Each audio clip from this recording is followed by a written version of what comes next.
Hello, welcome to Olumayowa TV. My name is Lanre Peter. Today I have with me Olumayowa Okediran, Managing Director of African Liberty.org. Hello, Olumayowa. Hello, how are you? I'm fine. Good to have you on Olumayowa TV. Thank you for having me. Very quickly, Mayowa, recently you published an article on African Liberty titled Is Nigeria Progressing? Let's start from there. Is Nigeria progressing? I think it's difficult. It's not a very. There's no straight answer because we've progressed on several fronts, and we've also had setbacks on several other fronts as well. But if you take a very general look at where the country is right now, there's been a lot of significant um, improvements. For example, um, we've had democracy since 1999. Just less than 20 years ago, we were living under a dictatorship in a military rule. That's something that we should not overlook. That's a very huge, tremendous progress in itself. Um, However, despite the fact that we are now in a democracy, there have been there have been trends to indicate that people are losing interest in this democracy. Elections in 2003 had about 69% in voting population turnout, but in 2015 that dropped significantly to about 42%. That shows that voter confidence in the electoral process has dipped dramatically over the last couple of years. Could be because of the decrease in voter confidence.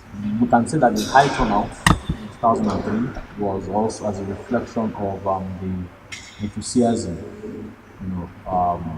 many Nigerians had in engaging with the electoral process. This is not something that happened all the time, right?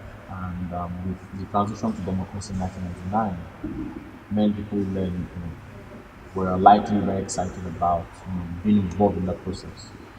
However, I would say that we've had ups and downs. Could it also be that our culture of having unfair elections was the reason why people did not turn out as much as they did last time? Yeah, correct. We've seen a lot of malpractice with the electoral process, and many people then assume that maybe fairly, right, that their votes will not count, and also a lot of electoral violence as well.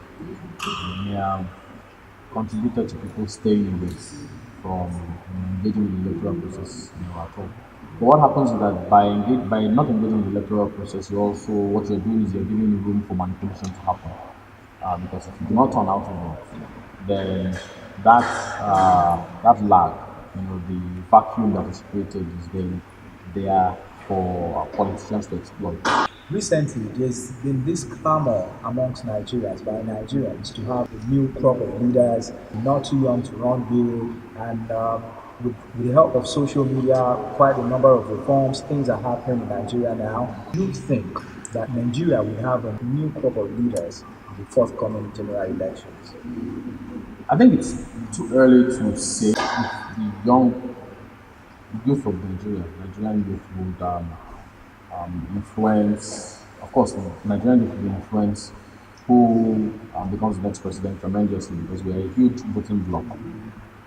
However, if we are going to field the next presidential candidate, it's still a long shot, a really long shot, but the possibility is there. Um, a lot more young people now are engaging with the political process with not too young to run movement. I'm a very big supporter of not too young to run movement. I think that the movement scored us in a lot with regards to the drop in the age of you know, potential leaders with potential vying for a political office.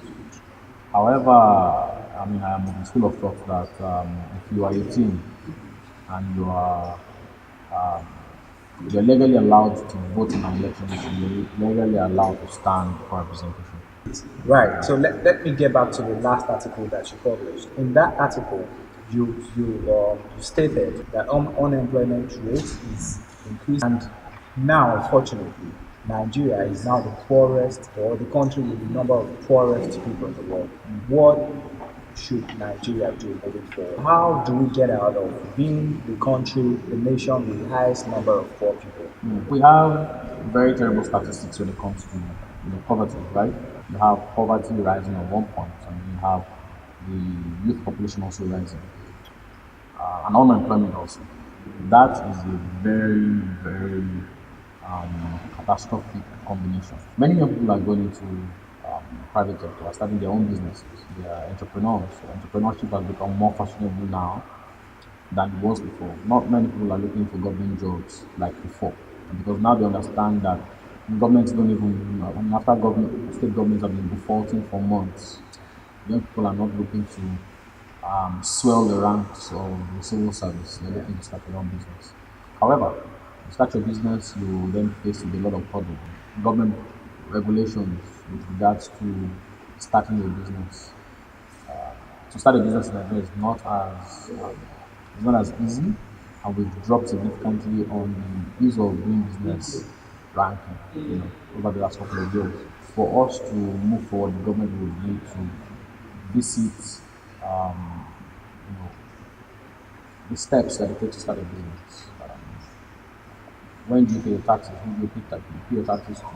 Multiple taxation is a problem for many small businesses. Infrastructure is poor. Power, for example, is practically non-existent in many places. And with that, a young entrepreneur is battling the break even, paying for stuff that could be provided by the market, spread provided by the government, but the ineffective power, for example, is a problem. So if you can fix power and we make it easy for business for young people to start businesses, that way the markets, private sector will provide the jobs that young people need. Thank you so much, Olumayowa Okediran. We have to put a pause on the conversation now so that we can continue some other time. Thank you for having me. Thank you, Olumayowa.